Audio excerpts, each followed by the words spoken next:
का पवित्र वचन लिया गया है मत्ती 9। लकवे के रोगी को चंगा करना। फिर वह नाव पर चढ़ कर पार गया और अपने नगर में आया, और देखो कई लोग लकवे के एक रोगी को खाट पर रखकर उसके पास लाए। यीशु ने उनका विश्वास देखकर उस लकवे के रोगी से कहा, हे पुत्र, ढांढस बांध, तेरे पाप क्षमा हुए। इस पर कई शास्त्रियों ने सोचा, यह तो परमेश्वर की निंदा करता है।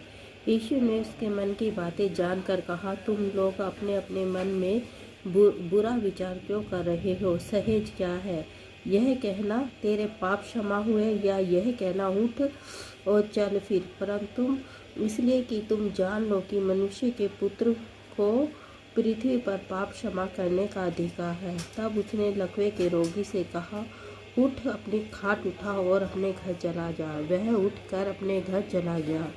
लोग यह देखकर डर गए और परमेश्वर की महिमा करने लगे, जिसने मनुष्य को ऐसा अधिकार दिया है। मत्ती का बुलाया जाना। वहाँ से आगे बढ़कर यीशु ने मत्ती नामक एक मनुष्य को महसूल की चौकी पर बैठे देखा और उससे कहा, मेरे पीछे हो ले। वह उठकर उसके पीछे हो लिया। जब वह घर में भोजन करने के लिए बैठा तो बहुत से महसूल लेने वाले और पापी आकर यीशु और उसके चेलों के साथ खाने बैठे। यह देखकर फरीसियों ने उसके चेलों से कहा, तुम्हारा गुरु महसूल लेने वालों और पापियों के साथ क्यों खाता है? यह सुनकर यीशु ने उससे कहा, वैद्य भले चंगों के लिए नहीं परंतु बीमारों के लिए आवश्यक है। इसलिए तुम जाकर उसका अर्थ सीख लो। मैं बलिदान नहीं परंतु दया चाहता हूँ, क्योंकि मैं धर्मियों को नहीं परंतु पापियों को बुलाने आया हूँ।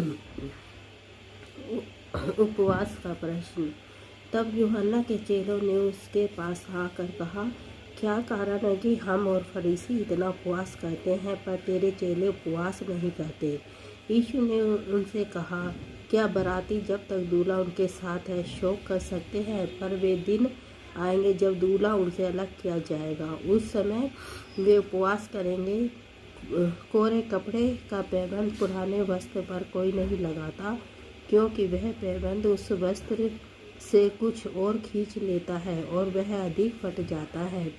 और लोग नया दाखरस पुरानी मशकों में नहीं भरते, क्योंकि ऐसा करने से मशकें फट जाती हैं और दाखरस बह जाता है और मशकें नष्ट हो जाती हैं। परंतु नया दाखरस नई मशकों में भरते हैं और वे दोनों बचे रहते हैं।